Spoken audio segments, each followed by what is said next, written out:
Good morning, good afternoon, good evening, Iowa soccer supporters. I'm Ben Brackett, your Soccer Talk co-host, alongside my good buddy and pal, Blake Siebers. Siebes, what's up? Good morning, Ben. Back in the studio, back game of the week. We missed a week there. We were out of town, but good to be back watching high school soccer again. Yeah, and here we are, take three of our podcast here, recording the game of the week for the East High Scarlets, who hosted the Waukee Warriors, took in the girls' side, went on Friday night, did one recording, did two recordings. They both were not good. So hopefully this is the Monday morning recording. Hopefully that'll be the one. Well, hopefully we get our all the croaks out of our throat. But being the weatherman, I am obviously. Let's get to the weather, because Friday was we woke up and it rained and rained and rained and rained some more, and we were not thinking it was going to be a very enjoyable game because it was miserable. But then it cleared off, and what a gorgeous night for high school soccer in Des Moines. Yep, it was very nice. It was one of the few spring evenings we've had yet this year, so definitely enjoyable from that standpoint. Got to go over to the Duke Williams Stadium there, just on the East High campus. So it was a pretty quiet event overall, but the East High students were out in I wouldn't call it full force, but there was definitely a nice little student section there rocking. Yeah, I think probably the best student section we've heard this year in a high school game. I mean, there was 15 of them or so, but they were loud. They had signs, and at least for a neutral, it made the game a little entertaining. Yeah, for sure. So let's talk a little bit about the game then, Siebes. It really wasn't the scoreline, I guess, didn't to me. It was Waukee was a little overmatched. Sorry, I'm not saying that correctly. East was a little overmatched. We are doing this at like first thing on Monday morning, guys. Sorry. East was a little overmatched, but I didn't think it was that uneven of a game. No, I think like I said, East had a couple players that stuck out, and talking to it was interesting talking to the coaches at halftime, and this is where we find a lot of valuable insight and information, because you look down at the East bench. We stood behind benches there in the first half, and East had one substitute, and we talked to Reed Bentley at halftime and talk about a challenging situation that definitely made it more difficult for the Scarlets there in the first half, and kind of continuing into the second half. Yeah, and to be fair, Waukee is they were pretty talented and very athletic, right? They were very quick.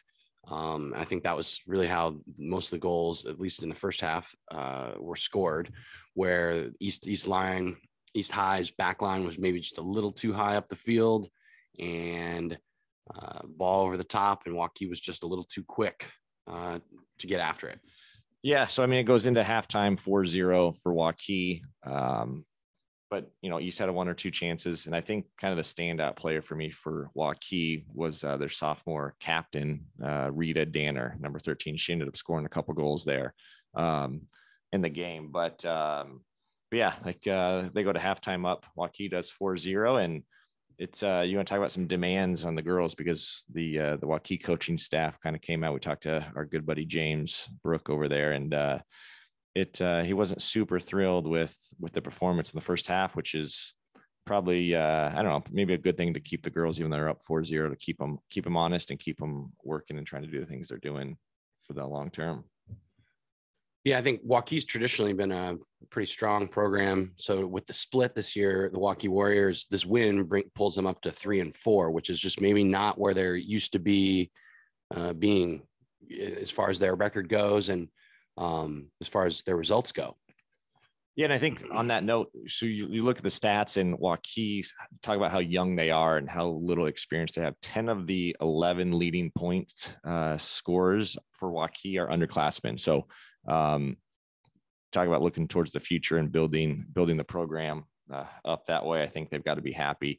And I think one challenge you talk about, kind of the record's been following along on Twitter, looked like Waukee again, kind of, I thought their best player, that Rita Danner, broke her leg on Saturday, and unfortunately done for the year. So it's going to be a little adversity facing the Warriors here for the last half of the season or so. Yeah.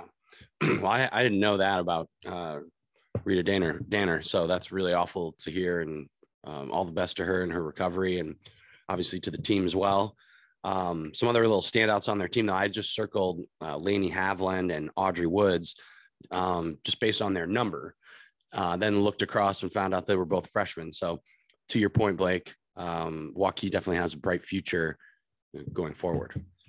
Yeah, and I think East, obviously record-wise they're struggling, but they've played some good schools, and now I think they get into their schedule where they're playing, the more of the metro schools. They've got Atumwa in there, Fort Dodge in there, and then obviously North and Hoover. So hopefully, I think Reed, Coach Bentley over there, is going to be at least maybe a little optimistic towards this last half of the season for them. Yeah, definitely. What you want to talk a little bit about the Waukee schedule moving forward. It doesn't get a lot easier for them, does it, Blake? They take on number 1 Valley, one of the top ranked Dowling Catholic teams, and then also Johnston, another strong team that they've got to take on before the end of the season.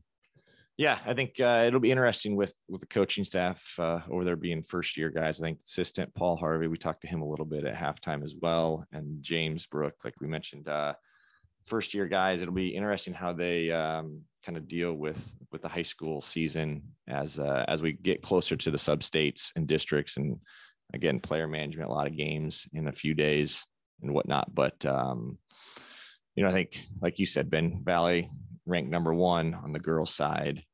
And then, unfortunately, this may be a little quick plug for our game of the week this week, is the Waukee Northwest boys game. Unfortunately, the girls do not play each other. No, it is unfortunate. But you do see that Waukee Northwest is plugged in there, ranked number 5, and they're currently 5-0. So it sounds like maybe the split was a little harsh on the original Waukee squad, and maybe a little favorable to the Northwest squad.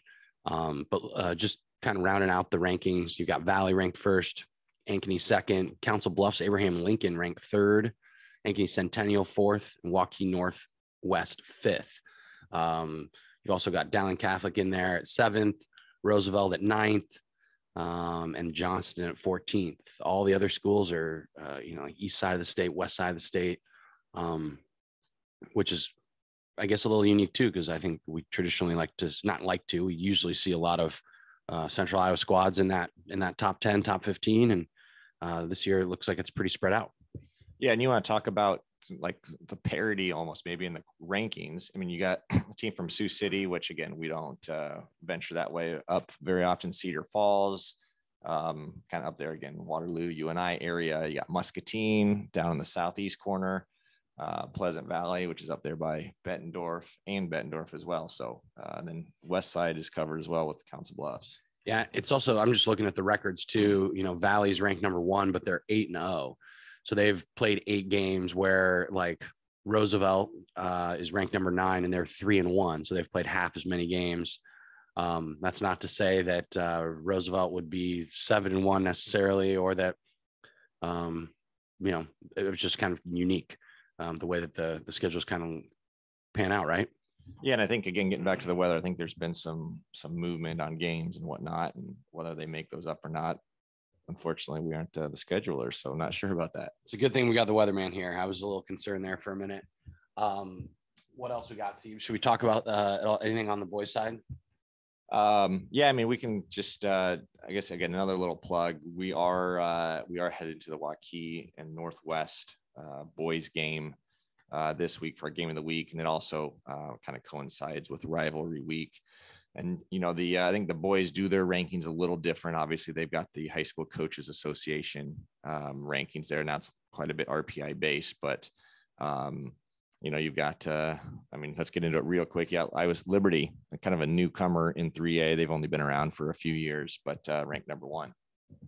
That's right. And then, it's been a while since Urbandale was in the top 5, but they're currently ranked number 2 behind. Am I looking at the wrong thing, Blake? I can't be.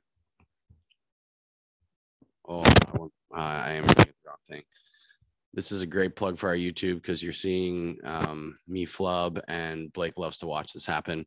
So I'm still not that far off, to be honest. Well, I was wondering because I was like, Urbandale, I know has lost a game, and I was looking. So we were looking at the week 3 rankings, which was the inaugural rankings. But talk to Urbandale. You're on the topic. Our good friend Armin Mujic, it's the assistant, and Darby Wesley, the head coach over there now. Yeah, and the last time Urbandale was in the top 5, let's say, probably back when Armin was banging in goals in the late 90s, early 2000s. So good to see them back there. Ankeny currently ranked number 1. So our boy Marcus Varnum over there leading his squad to a 10-0 record.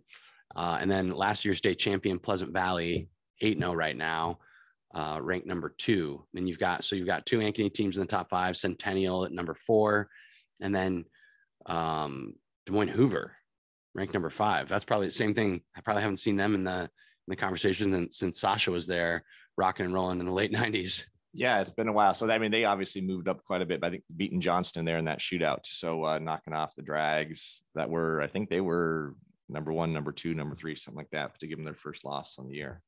Yeah, and they've dropped to number 12. My Valley Tigers are tucked in there at number 8 right now. Waukee Northwest, number 6. Some other of note, you've got Dowling Catholic ranked number 11th, Jackson Teeling leading them currently to a 7-2 ranking. And then Des Moines East sneaking in there at number 16. We know that that's a squad full of UFA players, and they're supposed to be pretty good, but we will see how they fare. Yeah, and you talk about real quick, Ben, the number of games played on the girls' side. I mean, every team in the top that's ranked has played at least 8 games or 6. I guess most of them have played 8. A couple in there that are 10. But I think overall the boys in 3A have played more games. Again, I don't know what that means or why, but just an interesting perspective that we bring and talk about on this Soccer Talk podcast. That's right. Also, this was fresh off the Sunday League chatter. There's 2 Sunday Leagues now, Blake. Did you know that? I did not. We were told we should maybe do a little compare and contrast and figure out which one's better. So if anybody thinks that's a good idea, slide into the DMs. Hopefully we'll hear from some of you guys. If not, let us know what's going on in the high school soccer scene. If you haven't been following game or plays of the week, you should be, because it's pretty hot right now. Yeah, we talked about plays of the week. Nobody is really sending us any tackles or assists or saves, but goalkeeper won the play of the week last week for a goal. That's right. Not only did he feature on the Kick It Forward plays of the week, but he was also on SportsCenter's top plays of the week as well. So shout out to Diego Leon at Dowling Catholic.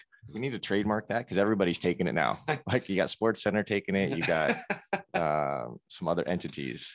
I know. I'll have to talk to our attorney about that. In the meantime, stay tuned. High school season is just heating up. The state tournament's right around the corner, and we'll see you guys soon. Hopefully the weather will warm up too.